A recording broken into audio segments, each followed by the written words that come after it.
So let's do this. Let's start from the beginning of where we are with this war stuff. All right. The story from the Daily Mail. Biden sanctions Putin's spy chief, his deputy chief of staff, and multimillionaire Russian military bank CEO.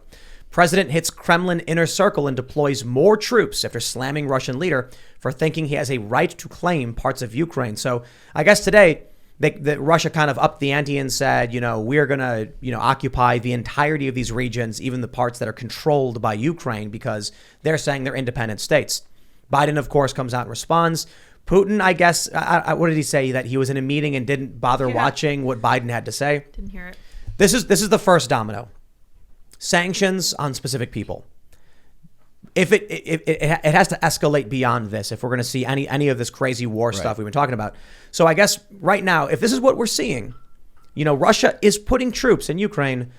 Do you see do you see a strong possibility, Steve, of it escalating beyond just sanctions? Yes, because they've already been claiming that the Ukrainians were shelling the separatists, which there's no proof of that. I don't know if you've seen the articles, but the separatists have been shelling into Ukraine. That we know for sure. We've seen the sides of kindergarten buildings with the hole in it. So again, we have all the propaganda going on from both sides, right? But now you have actual Russian troops that you can say are being shelled, and if actual Russian troops are killed and they blame it on the Ukrainians, now we've just tipped another domino. It's amazing. Right. You can invade a country, and then if you get shelled while you're invading, you blame it on the defenders for right. No, war. exactly. That's crazy. And look, we have people in the chat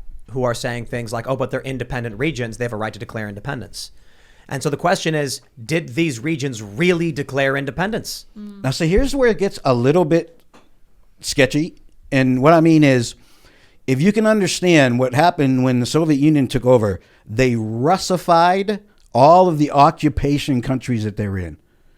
And so you had generations and generations that, while they understood their heritage, they sort of felt Russian. And it wasn't all that bad.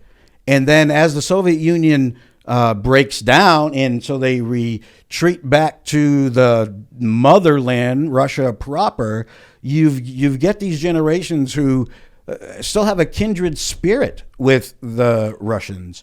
And so that's what you're finding along the eastern border there with Ukraine. So the reason they're doing it this way, these are Russian-speaking people. This is what they speak every day. As you start getting closer and closer to Kiev, as you keep going more to the west, they stop speaking Russian and they start speaking Ukrainian. Well, right. In Kiev, though, a lot of people speak both languages. Yeah, absolutely. So like when I would go to visit Lithuania from Belarus, they so do not like the Russians that it's offensive to talk to them in Russian. But if they didn't know English, I had to fall back on my Russian in order for us to communicate at all. Russian. Right? So, but they'd be like, ugh, I hate to do this, but they would speak Russian with me. And so you get this, but that's because they were ran over, right? I mean, the people who are in a bad way now are the Baltic states, because Putin has just annexed Belarus. There are articles about this, but nobody realized how important that is. The troops are never leaving Belarus again. You understand? So Russian troops in Belarus. 30,000. That's how they're going to attack from the north if it would ever happen. And this is actually what puts Kyiv in such a strong, very serious, harmful way. You want to know what really trips out Americans, I find? Kaliningrad. Oh, yeah. Oh, yeah. Kaliningrad. No, isn't that unbelievable? Cool. But now that gives you... Let me show you. Kaliningrad is south of Lithuania and north of Poland. It's an enclave, right? It's Russia. Yes. It's a Russian enclave. Piece of Russia. Right there in the Baltic Sea. And so if you're looking at, we got Moscow, we got Russia here, we got Belarus, we got Latvia, Estonia, Lithuania. And then most people don't know this. You show them a map and you ask them, hey, look at this. Right? when it's like, there's no word here. It's just this little carve out. What is that? And the people are like, it's Russia. Yeah. Wait, what? It's Russia. Kaliningrad. And now, and that's very militarized. Yeah, absolutely. I mean, that's its only real purpose, right? Yep. And now, by staying in Belarus, you now give air cover to Kaliningrad. This is a fun little factoid, though, for Americans who don't know their European geography, because I don't expect Americans to for the most part. There is a piece of Russia in between the Baltic states. Yeah. This is kind of what started World War II. Hitler, part of Germany was split off and given to Poland. I think, was it the Sudetenland, I think, or was that Czechoslovakia, part of Czechoslovakia that was... I couldn't tell There's you. part of Germany was cut off and given, and so he invaded to take it back. Like, if the Russians invaded Lithuania to connect this area to Russia, you would see, like, similar to what Hitler did. Well, if they're occupying Belarus, I mean, What is this? Belarus is very pro-Russia? No. So here's the backstory to this. Their president, Alexander Lukashenko, has been a thorn in the side of Putin for many, many years. He used to play this game.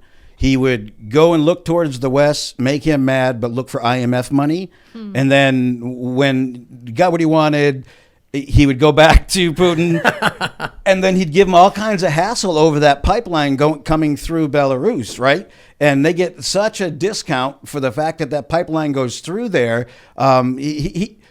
He literally called him the fly on a kotlety, which is like a piece of meat. It's a meat patty in Russian. And he's like, you're just a fly on a piece of meat. But he was a thorn. Well, his last election, he could not handle the protests after it was widespread corruption. Everybody knew it. They peacefully demonstrated like they'd never done before. He couldn't squelch it. He called in Russian security forces. They helped him to put down that, and his payment now is they're staying. Wow. So it's an unofficial annexation. Exactly. But they are going. They're going to next month vote to no longer become neutral, which is huge. They have signed a pact saying they would help the Russians fight the Ukrainians. Never done that before, and everything is changing. And now that puts pressure on the Baltics, gives air cover for Kaliningrad, and then that now gives you a really quick path down to Kyiv. But are they? I can't believe Russia's going to move into Kyiv. Oh, no. I honestly don't think so. I saw these reports where they're saying, it's like the U.S. intelligence agencies are telling journalists, like, we believe Russia will occupy Kiev and start hunting down Zelensky supporters. He's the president of Ukraine. I'm like, that's no way. I don't want to have optimism bias or normalcy bias to say like the war can't happen, but that's a bit extreme, isn't it? Honestly, yeah. But of course, you got to start playing if it does happen, we talked about it, right? So you got to look good in case it does, right? You got to. So they're giving all this, and interestingly enough, right? They're preemptively trying to say what he's going to do, so it puts you in a better position. Yo, I feel so bad for Ukraine, man. Oh, I know. When the Euromaidan protests broke out, I got sent there. I went to go report there. I was working for Vice at the time. I met a lot of really cool people. I've a friend of mine's from Kiev, and good food. Awesome architecture, good people. I really enjoyed my time there. And then you see how the history of this country is just being brutalized throughout the Soviet Union, the Holodomor. Yeah. And you mentioned the Russification of the East. It's like, well, yeah, they starved out the Ukrainians and stole their food and the breadbasket of Europe. Yep. I mean, some of the most fertile farmland. Absolutely. I think it's crying shame. I mean, I would imagine if he goes past this, he needs a land bridge to Crimea. That really helps him. Yep. So if it's going to, no matter how what he's looking to do, I've heard a different analysis from different experts, and I agree. I don't remember who it was, but basically taking 1/3 of Ukraine would probably be the smartest thing to do and wouldn't trip it into a full Third World War. You get the Russian speaking, you get your land bridge down to Crimea, and then you're all set for whatever you want to do next. But do you think he'll go as far as Kharkiv? I really don't think so. But honestly, you can't. Not a very easy person to predict. Other than we've seen the pattern over and over again, right? Of taking some slowly and then backing off, so that when you get to the negotiations, this has to stop. And we know from the leaked emails through the State Department, they're already willing to tell them we won't put certain military units in certain areas. He's already got them on the defensive, right? So it's working. I feel like he is actually is easy to predict, Putin. He seems like a stable military leader, like with Secret Service. He's not going to take too much too fast. He knows that he doesn't want to be seen as a warmonger. I don't think that Putin's going to be the guy that gets us into any kind of world conflict. It would be a response to that, if anything. But I don't even. Well, right. He's It too would take smart. He doesn't want to. It would take a stuff. miscalculation. I would agree with you with that assessment, but it would take a miscalculation. Right? Yeah. And that's really what the fear is here. A miscalculation. A on Putin's part. miscalculation. Fortunately, he's smart and Well, in control of his faculties. Right, a stray missile. Thanks for checking out this segment from the Timcast IRL podcast. If you want to watch live, you can check out this channel Monday through Friday at 8 p.m. Now, don't forget to smash that like button, subscribe to this channel, and if you want more unfiltered and uncensored content with all of these guests, go to timcast.com and become a member. All of these guests you know and love in exclusive segments on our website where we are unrestricted in what we talk about, so you'll definitely not want to miss it. Thanks for hanging out. We'll see you all next time.